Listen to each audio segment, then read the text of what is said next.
Sherif Said, Motiv8 Consulting is what I'm here talking about today. Okay. Motiv8 Consulting is actually a business consulting company that helps support new entrepreneurs, veteran entrepreneurs, people that are trying to get into the business world, that maybe are coming from different industries like sports or media or anything like that, trying to make a change. We leverage our network of people to try to get them motivated to start their businesses and kind of make sure we keep them on the right path. Wow, I love that. What a perfect guest to have, because our podcast is all about insight and helping entrepreneurs who are listening and provide them with some tips and insights. So beautiful. That is perfect, right up your alley. Before we begin with the questions, can you tell me a little bit about like your background, how it led you to where you are today, all that good stuff? Absolutely. So growing up, I always thought I was going to be an athlete. You know, that was just my dream. I was always going to be an athlete. I had all the heart, all the determination, lacked a little bit of the skills, right? And like anything, if you don't practice your craft, you're not going to get better, right? And I lacked in that. And so I held on to that and remembered that through life. I went on and played semi-pro after college, football for 2 years, tore my labrum, stopped working, then I went into the IT field. One of my family members helped me get into the IT world, and they were like, hey, you should come work for this company, Oracle. So I went and started working at Oracle, and immediately I caught on. I was like, hey, there's a niche here, right? There's something that can be done. And so I created this 5-year plan. And this 5-year plan has stuck with me ever since. It's been since 2009 that I've been updating my 5-year plan every year as it goes on. And so what I did was, specifically here in the DMV area, a lot of these manufacturers can't sell directly to the government. They have to go through other third parties to sell to the government. I was like, hey, I'm going to be that third party, right? And so I partnered up with this company called Bias Corporation. They were doing a lot of commercial work. And, part of my 5-year plan was at Oracle, learn how to sell, learn what's selling, figure out, everything that I need to learn within Oracle from that perspective, and then go on and start a partner practice. But then when I got to that partner practice, it was like, okay, cool, now I know the resale piece, now let me start the consulting piece. And that's when I started my second company, Analytics, and started the consulting piece. And it was Oracle technology, then I did the resale with a little bit of consulting, and then I did the consulting. Bias ended up selling to Deloitte, and then Analytics, when I started that, we ended up selling in 5 years to another company called Strategic Innovation Group. That's what I knew we had something. You know what I mean? When you sell 2 times in a row, that's when you kind of know you have that niche and things are going well. And so that's when me and my network and my friends and my business partner Jeff and Siraj, we were like, hey, Motiv8 Consulting, that's a great idea. We've done it. We've proven it. One of my buddies, he owns a sneaker store out in Jersey City, the #1 sneaker store out there. Okay. Jeff Granger owns a Granger Financial, which is really big on the financial side with helping athletes and helping other people, and also supporting on the insurance side of the house. And then we've done the business side of the house. So Jeff and I actually got together and we actually helped buy out Rebel Taco in Brambleton. Okay. So we're co-owners in that as well, with another partner, Mike, and a few other partners. But that was, something that we started together, and we've been successful. We've reshaped it, we've remolded it, because it was a failing restaurant. Yeah. It was going to fail big time. So we literally came in within the past 6 months and just tried to turn it over. And that's when we said, hey, we can prove this successful. So that's when we said, all right, let's do Motiv8 Consulting. Let's help other people in the community do this as well. Not to mention, as I was selling the company, I started getting involved really heavily in the Chamber of Commerce. So there's a program that's called Young Entrepreneurs Academy, which is kids that are in high school, I think from 6th to 9th grade to seniors. Okay. And you're able to help them with their business ideas and kind of coach them and mentor them. Oh, wow, at such a young age. I love that. At such a young, and it's awesome because at the end of the year, what they do, so you help them for this, period of time where they start, I believe, in the beginning of the school year. It goes on until about April timeframe. And then they have to present it in front of a panel of local CEOs and business owners. Oh my God. And then whoever gets picked, their business gets funded. Oh my God. Yeah, so it's really brilliant. Cool, right? Oh my God. So we've had a lot of successful kids come out of that program. Business is still running and flourishing. But that was really eye-opening. It was cool that I got to be a part of that, Absolutely. And so these kids are smarter than I was ever at their age. Everyone runs their own race, right. Yeah, they're awesome. But so that was kind of part of it as well. When I started seeing how we can help and impact the community, I also coach young youth basketball and football here in the community. Yeah. So awesome. that's all played into the Motiv8 Consulting, the building of that brand. Yes. And it sounds like you are doing stuff that you like with sports, but also finding out what you like, through switching paths and through IT and consulting. And you're like, wait a minute, I can help other entrepreneurs. It's like always giving back and doing what you love the most. Absolutely. So it really shows through in the passion and when you talk about it and when you kind of mesh the things that you love all in one with what you're doing. Right. No, So I absolutely. think that is just great. Thank you. Thank you. There's a lot of what you learn in sports, not just teamwork, camaraderie, but determination, keep going, things like that. You learn all of that young age when you're in sports, and so it helps actually, I think, a lot of people in the business world once they're older. I never knew that. I thought sports was just like, yeah, go team. Like, oh yeah, we made that. I'm just like, okay, but you're right. Yeah. I had somebody else come in and talk about that too, and how sports has just helped them as well with like guiding others and teamwork and motivational stuff. And I'm just like, I never thought of it like that. So when you guys bring up the sports with business, I'm like, that makes sense. Yeah, I mean, you're down by 10. If you just give up, It's you lose over. the game. Yeah. Right? You lose the game. But same in business, right? You could be down, you could lose a contract, and you'd be like, oh, the business is over, right? We had a situation when I was at Esolytics, right during COVID. 70% of our business, the contracts ended. And my partner and I were like, oh, what are we going to do? Do we shut the business down? Do we, and at that point in time, that was the point where we said, no, we're going to keep going, right? We're a drive, and we got that from the sports background, really, right? And what ended up happening was because we held on to that determination, we held everyone on the bench. We continued paying them, Oh my God. right? Without even making a single dime coming in. We didn't even take salaries ourselves for 4 months. Oh my It took us gosh. 4 months to get another contract, just to be able to kind of get back to neutral. Yeah. And then, lo and behold, 3 years later, we were so profitable, we were able to sell the company. That is impressive. Thank you. Because during those times it was scary and people were like, what the heck, man? I'm going to have to like lay some people off. Like, what's going to happen? People didn't know like what was going on. So Yeah. good for you for Thank that, you. for Thank making you. that happen. That's not easy during those times. No. We were, knock on wood, we were lucky. We had 100% attrition. And then not only that, we also got to keep everyone when we sold the company too. Oh man. Everyone stayed on board. I love that. Yeah. Everybody wins. You take care of your people, they'll take care of you. Absolutely. I agree with that. And what are some problems maybe that people, when they're consulting you for entrepreneurial skill sets, what are some things that people are having trouble within their business that you're able to help them with, or something that you're seeing a lot happen, Yep. like a trend or something, and then you come in? What do you offer for them? Often when people are starting their businesses, they don't think long term, right? Everyone honestly has to have an exit strategy, believe it or not. And that's something I learned on very early on. So if you create that 5-year, where's your point in time that you say, hey, it's time for me to exit, right? And if you start from there and work backwards, you actually have a good idea of what that plan is going to look like for trajectory-wise and what needs to be done. And then making sure that you're staying focused to that plan, right? Because if you're doing something that's not going to help you with that plan, well, guess what? You're probably pushing out this end line another 10, 15 years. Then is it worth it? Right? And that's something every person has to decide differently, right? There's always shifts, there's always pivots in businesses and things like that. And you have to be willing to pivot, right? Especially in the industry we're in. But it's not always clear when people start their businesses. They have this great idea. Oh my God, I'm so excited about this idea. Okay, great. Well, what are you going to do with that idea? Right? What's the plan? What's the business? Do you have a business plan? Do you even create a business plan, right? No. Okay, well, do you have your 5-year projections? Well, no. These are all things that they don't really teach you unless you go get your MBA or something like that.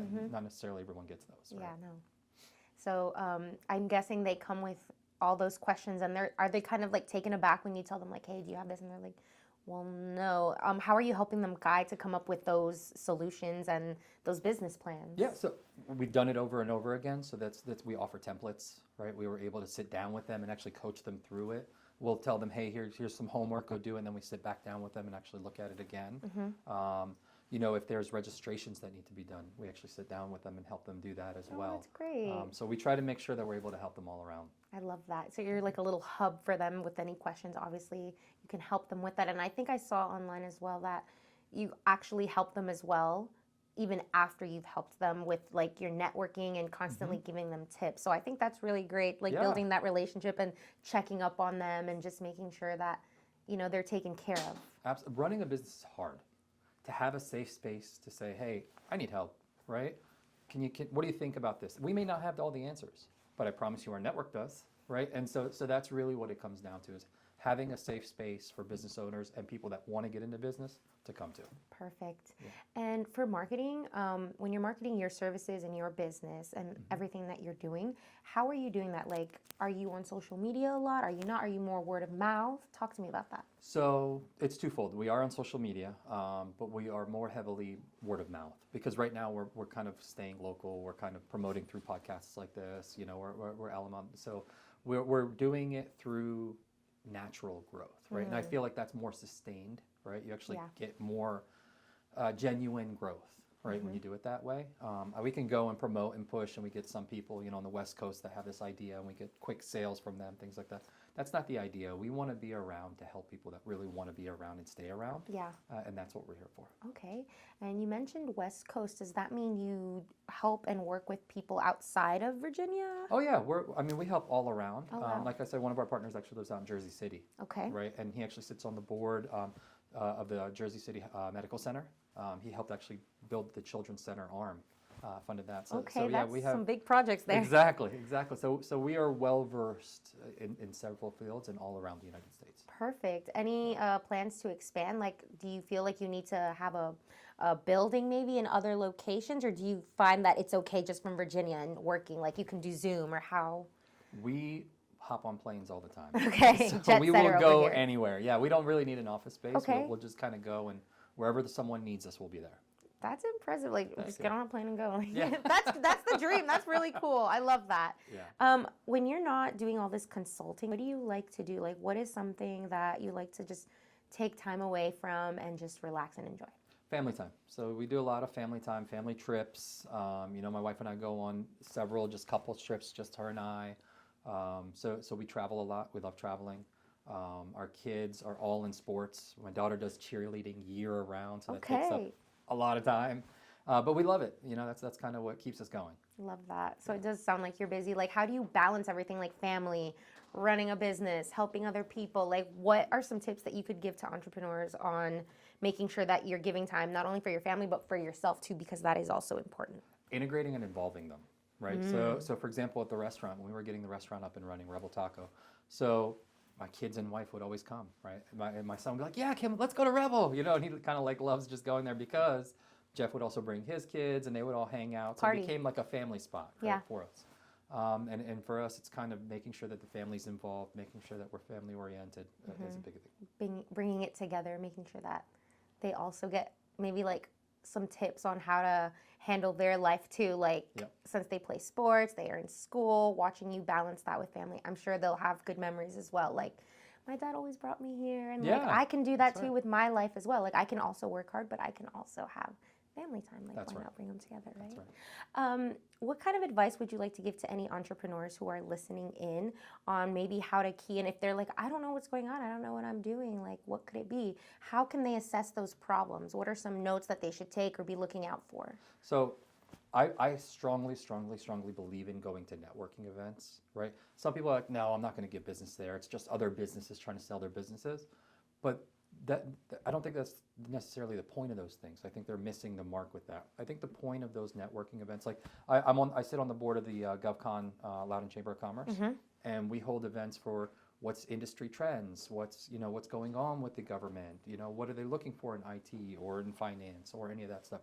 And so when we sit down and do that, the biggest thing that we're doing is you get a nugget. You hear something that you capture onto and you say, oh, I can implement that in my business, right? It's not really always about selling your business. Yeah. It's about what can you learn to help do something better on your end. Yes. And then you may meet someone that helps get you to that next person or that next person. It's all about building your network, right? Because your network is your net worth, right? We hear that all the time, right? Yes. And so going to those things, I think it's worth investing into. And that's where they also pick up on industry trends. That's where they pick up on all those things. But it's worth getting up, moving, and going to it. Take time away from the business to help build the business. What are some networking groups or events that you would recommend for any entrepreneurs? So it really depends on what industry you're in, right? I mean, again, we're in DMV. There's a lot of GovCon stuff. I mean, you can't go 5 miles without seeing a GovCon thing, right? So there's always the big ones, ATCA. There's always AFCEA. There's all of those. Chamber of Commerce is actually really good to help diversify what you're doing because then local businesses are also there. There's also what is it, the DC Chamber of Commerce is also a really, really good one, because a lot of people actually come from outside of DC to the DC Chamber of Commerce events, believe it or not. It must be that good then. It is. People are like, let me get in on that. Yeah, exactly. Love that. Have you ever had any challenges with certain people who maybe, I know you talked about pivoting, but maybe they have a hard time with that?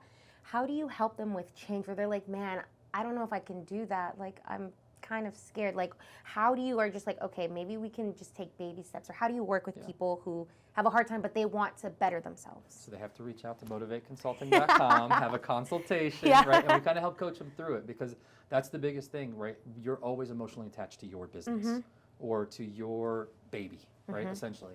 And it's really hard to change. Like, your idea is the best idea, and right? So having a third party that has no vested interest at all kind of help talk you through that may help you start understanding, okay, yeah, you're right. That's probably a better direction to take this. Yeah. There's a lot of people that are in the fashion industry that we work with as well, right? And so when they're looking at, well, I keep making these hoodies and these shirts and these pants, I'm like, well, maybe you should pivot and start doing other things differently, right? Maybe you should start looking at, socks, or maybe you should start looking at hats. That's not going to make any money. Lo and behold, hat and socks make way more money because they churn like that, and they're cheaper and they're more affordable than shirts, hoodies, and pants, right? Look at that. And some people just don't think about it until you actually sit there and put numbers in front of them. Yeah. Okay. And then what do you think makes you stand out of other maybe consulting companies? Why should people come to you? So we're not hard sellers, right? We're here if you need us. That's really our approach. If you don't need us, no problem. There's no pressure. Our consultations are free, right? So you sit down, you talk with us. If you like us, you like us. If you don't, you don't. Not everyone's going to like us, right? But also, we've done it. We have a proven track record, right? I mean, 2 companies that I've started have sold, right?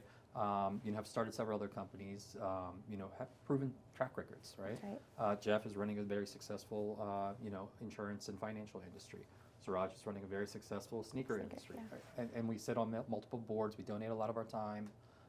So I feel like we're genuine, right? That's really what matters. Absolutely, yeah. And I think that a lot of people would relate with the genuine personalities that you guys have, because oftentimes people can come off a little bit too salesy, and that can kind of push people away, and sometimes it ends up kind of backfiring on you, where people are just like, I don't know if they have my best interest, maybe they just want my dollar. So I think what you're doing is great, and that you guys really just try to be honest and giving back to the community. For sure. Always important.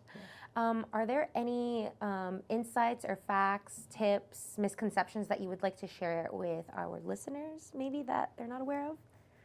I mentioned it at the very beginning. The biggest thing is the 5-year plan. It's so important, right? I think that once you have a plan, right, it's easy to stick to it. Like I do quarterly check-ins on my plan, on my 5-year plan, where I check in. I'm like, oh, did I meet the goal? And I keep it on my phone. It's literally on my notepad. Yeah. So that's just a tip that I think if you create these 5-year plans and you stick to them and you keep checking them, and you can update 5-year plans, right? Something may happen that changes or alters the rest of the downstream. It's okay, right? No one's holding you to it, but you hold yourself accountable. That's right. And that's the biggest thing. Okay, I love that. And if you could go back in time and give yourself any piece of advice that maybe you've learned along the way, what piece of advice would you give that you wish you had learned sooner? Invest in crypto. No, I'm just kidding. Stop it. Dogecoin or Dogcoin, whatever. Exactly. No, honestly, from that perspective, I would have created the 5-year plan earlier. Okay, you're really implementing that 5-year. I am, and I tell you what, I also would have, like if I can go back to my high school self, if I would have implemented that, I probably would have become a professional athlete, right? But I think that it's something that everything happens for a reason. Yes. Right, and so I'm happy with where I'm at now in life, and so I don't necessarily know if I would change anything, but implementing that maybe sooner on the business side. Yeah, okay. Sure. And speaking of 5-year plan, do you currently have one right now? And what is something that you're looking forward to, or any other business ideas that you've got going on, cooking up? The biggest thing on my 5-year plan is getting a beach condo or home. That's one of the biggest 5-year, but from a business perspective, to be honest. But that's going to help drive the business. Right? That's also going to help me with my business decisions when it comes down to it, because that's a goal I have. Yes. I know I need to meet X amount of dollar threshold to do that. Yeah. And so it's going to help kind of drive me into that. And so right now, The biggest thing is I have a dollar goal that we need to meet from a business perspective, a growth percentage, getting back on the Inc. 5000, because when we were S-Alytics, we were on it, 2 years consecutive, and that's what helped kind of springboard our business, right? Whether people know that or not, those are big things that people start reaching out to you, Yeah. get you publicity, those kinds of things.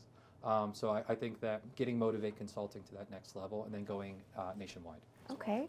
And have you thought about your legacy, what you would like to be remembered for as a person and maybe with your business? Yeah, I think being genuine and then giving back, right? That's my biggest thing is I want to feel like I have the biggest heart. I want to give back as much as possible. I've been lucky and been graced with all the things that I have been, so I want to give it back. But most importantly, I want to make sure my kids remember me for that as well, and that I was the best dad I could be for them. Oh, Yeah. that's so cute. Thank I you. love that. Why is giving back to the community so important to you? Did something happen where you were like, man, this happened to me and I wish there was like resources that we could have had? Or is it just like coming from maybe instilled values from your family? We grew up in a different time. No, we grew up in a different time, right, where we didn't have access to a lot of the things that we do have access to today. And I think that's the biggest thing is access. But the problem is there's too much access. There's too much false information out there. There's too much people just trying to get dollars out of these young kids that are trying to start these businesses. I had a kid, for example, call me up and say, hey, question, this company's charging me $300 just to register on this website. It's like, dude, it takes 10 minutes. I'll do it for you for free. It's things like that that drive me absolutely crazy, that people are capitalizing on people that haven't had the education or been pointed in the right direction, and it drives me crazy. Okay, so yeah, that makes sense. I didn't even know that. So I think that's great. And you're also helping the future. Again, that goes back with legacy, the way you're helping them out. So that way maybe they can also help other people. Exactly. And give away that resourceful information. And maybe they can also be like, hey, I'll do it to you for free, like giving it back. So I think that is amazing. And then is there anything that you would like to share with us that maybe I have not touched on? Since I have you here and I know your time is valuable, I want to make sure that we are making sure we're getting everything out there and that our listeners are getting something amazing out of this podcast. I think the biggest thing is if you don't have a plan to give back to the community or back to where you came from or back to what you're doing, find a purpose, right? I think find a purpose, find a reason to why you're doing what you're doing, and make sure it's not selfish. Yes. That's the biggest thing. Okay. And then as far as your business goes with consulting, is there a particular type of business or it's all business that you want to help, like for your clientele? Like you go from fashion, you go from like big corporations, or is it anybody? Is it for small business owners, big business owners? They want to be big business owners? We're completely agnostic when it comes to that. We want to be, again, the safe haven that any type of business can come to. Okay. Right? So any business can come to us. And again, if we do not have the answer, we'll be honest. We'll say, hey, you know what? That's bigger than me. Yes. Let me find someone bigger than me to help you with that. Okay. Yeah. Now my final question is, do you have a mantra that you live your life with that you tell yourself over and over? Would you share that if you do? Yeah, so that's actually where Motiv8 Consulting came from, but also is what I'm doing today helping me for tomorrow. Right, that's one of the biggest things. Love that. You should get that tattooed like on your back. No, I'm just Right? kidding. You're like, no, I'm kidding. No, but thank you so much for being here. Thank you for having sharing me. your Absolutely. advice. We really appreciate it. And Thank if you. anybody is out there that's listening, that's an entrepreneur and finding like they need some help, please reach out to Sherif at Motiv8 Consulting. Thank you.